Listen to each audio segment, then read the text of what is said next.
Hi everyone.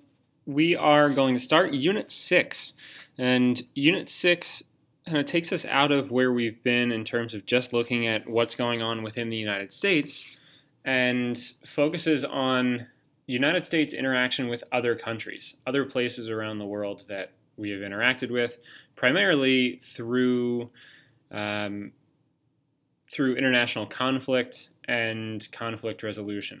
So the essential question that we need to answer for this unit is assess the necessity of the government of the United States engaging in armed conflicts.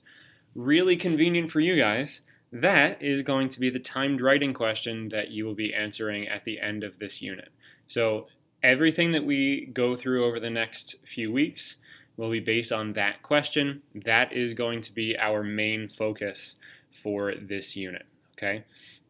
So let's get started. You should have your readers in front of you. You should be ready to go. If you have any questions or if you missed something that I say, because this is really going to be there's not going to be a ton of words on the screen, which is good. That's the way that presentations should really be. You can always pause, rewind, go back, and listen again, okay? So we need to go back to Unit 1. Back to Unit 1 when we were talking about comparative government systems. We also discussed capitalism, communism to a lesser extent, socialism, different economic systems and different ways that basically people distribute what they have. So a refresher on capitalism, really basic version of what capitalism is. If you think of economic systems as who gets what, or where does the stuff that we have go, right? That's a really basic way to look at it. In capitalism, the thing that determines who gets what is the price, right? So if I have a computer mouse, and I'm the only one who has a computer mouse, then maybe people are willing to pay a lot more because it's the only one that exists. Whereas if there are millions of computer mice, you might not be willing to pay really anything at all because everybody has one and you can just kind of get one for really, the price becomes really low because there's so much available. So price is what determines who gets what. Whereas in communism, there is an allocation of resources. So there is typically a system where it is determined who gets what, and it's not about price. There are no prices really. They're automatically allocated to people. In capitalism, if we want to kind of think about what you can own in reality, in capitalism there is private property. In communism, there is no private property. You do not own land. You can't own a house, essentially. So again, a really basic refresher on economics from before. This is going to play a big part in what we talk about in terms of conflict, especially in the 20th century for the United States. So moving on, we're going to talk about this concept called superpowers. You may have heard of superpowers, or at least heard the word. Unfortunately, we're not talking about the kind of superpowers like Superman has, where he has extra abilities. But in terms of superpowers, countries that have a lot of power throughout the world, and we're going to base it off of four realms, I guess you can call them, by Lyman Miller. So Lyman Miller says that superpowers become superpowers when they have superiority over other nations in four categories, these four realms. Those four realms are political superiority, economic superiority, military superiority, and cultural superiority as well. So four dimensions, four realms of superpowers. Their superiority over other nations in four realms: PEMC, political, economic, military, and cultural. So if you have superiority over every other country in the world in those four realms, those four dimensions, then according to Lyman Miller, you are a superpower. So we can think about this term in how you've seen it used in the past. We're going to talk about whether or not the United States can be called a superpower, whether any other countries in the world can be called superpowers as well. So the next term that we need to go over is hegemon, which is one of my favorite words. It is not the Transformer hegemon, which has power over everybody else, although it's an appropriate name. But if you have hegemony, if you are a hegemonic country, you are a country that is so powerful that no other combination of countries, including every other country, can challenge your supremacy, can challenge your superiority.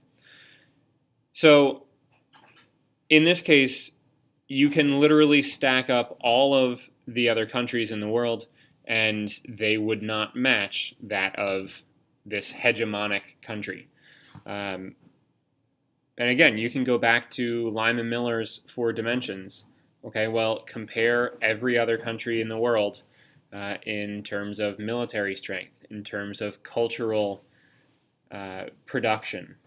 Things like that is what hegemony is. But this term is hegemon, which just refers to the country itself being so powerful that no other combination of nations can challenge supremacy. I love this picture, and it makes a lot of sense if you know what the Cold War is. Political cartoons obviously have points behind them. On the left side of the picture, we have Uncle Sam, who is obviously a symbol of the United States. And on the right side of that picture, we have a bear. Now, hopefully, at this point, maybe you don't know exactly what some symbols of other countries are, but a bear is typically symbolic of Russia, or the Soviet Union. So if you see a political cartoon, like a few that I'm going to show you after this, with a bear in it, with Uncle Sam, you know basically the content of that political cartoon, and you can determine the message based on that. But the Cold War itself was this time period of about 45 years or so between the end of World War II and the early 1990s, where the two major superpowers were the United States and the Soviet Union. It wasn't called Russia at that time, it was the Soviet Union. And there wasn't any direct violence, there wasn't any direct war between the United States and the Soviet Union. It was the United States and the Soviet Union had other conflicts that they basically fought through other countries all over the world. So you can see this picture that we have with Uncle Sam and the bear doing a balancing act, kind of like a seesaw on the world, representing that struggle that they had for about 45 years in the mid-20th century. So to continue on with that theme, we've got two more political cartoons here. And it really is all about perspective with these two political cartoons. Depending on what your point of view is, you might see the world really, really differently, right? That's kind of what we try to do as historians. So on the left, we've got a pretty good depiction of NSC 68, which was a document that was given to President Eisenhower in 1950 that really kind of laid out the foreign policy of the United States for the next 50 years, 60 years, some would say even today. The basic message of NSC 68 was that in order to win this, we need to drive back communism at any cost, wherever it appeared. And that would really be the foundation for the rest of Cold War foreign policy. Now, if we flip that and look at the right-hand side, again, we just change our perspective, right? So changing our perspective in terms of the side of this conflict for the USSR, looking at the spread of communism as an inevitability. This is going to happen, all right? So that was kind of the mindset of the USSR at that time.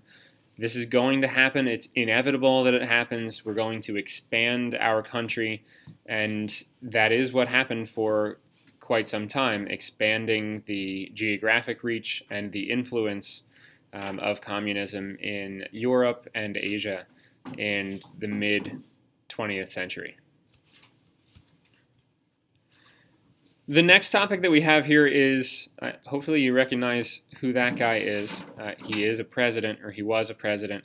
That's President Richard Nixon, and hopefully, again, you can kind of point out what he's talking about, the content of this speech that he's delivering. We've already talked about the War Powers Resolution in, I think it was the very beginning of class, or no, it was when we were talking about the powers of the president, right? So the War Powers Resolution was put in place in 1973, and as just a basic refresher, it limited the power of the president and what the president could do in conflict. Nixon got into some fairly shady stuff in Cambodia during the Vietnam War, and you can see Cambodia right down here next to Vietnam, next to South Vietnam and Laos and Thailand. So Congress wanted to basically rein in the power of the president so that certain things couldn't happen without their approval. And as we know from earlier this year, the president can deploy troops for 60 days. After that, he needs explicit congressional authorization, and he must also regularly report on the deployment of the troops so that Congress knows what's going on. All right, but we already kind of know that from earlier this year. Some famous images of the Cold War, just going back to what we've been talking about earlier. If you've seen, I think that's Rocky IV, where he fights Ivan Drago. Great movie, great training montages. Check out the Rocky series, although you can skip the fifth one, and the movie Rocky Balboa. Not very good. If you have, I'm sure you've seen that famous picture at the bottom here on the moon. That is the moon landing. Some historians might make the claim that maybe we don't get to the moon in 1969 if we're not competing against the Soviet Union. Maybe that doesn't happen. Who knows? That's kind of speculative and not really our place, but yeah, potentially that's something that doesn't happen unless we have that competition with the Soviet Union. And the Miracle on Ice 1980, the Lake Placid Olympics, a team of amateur hockey players from the United States going up against the famed Soviet team, winning. They didn't actually beat the Soviets in the finals. They beat Sweden in the finals, but still symbolic of the time. So you will see a lot of references, especially in the Rocky movies, to the conflict that's going on. This was a huge sporting event, really embodying American capitalism over Soviet communism. All right, so what happens after the Cold War ends?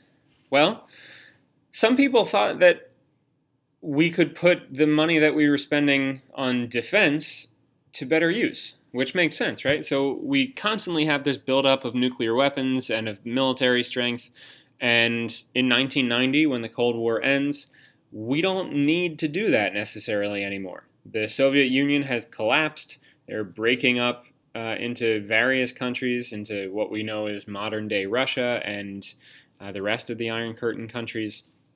So President Bill Clinton in the early 90s, mid-90s, thought that we could have this thing called a peace dividend. So he thought that since the Soviet Union is falling, all that money should be used for peaceful domestic policies, or at least a lot of that money, which makes a lot of sense, right? As you can see from this political cartoon, kind of taking that literally, so the tanks are repurposed as swing sets and things like that. Not exactly what President Clinton had in mind, but the general idea is for that money to be repurposed and those things to be repurposed and put to use for everybody.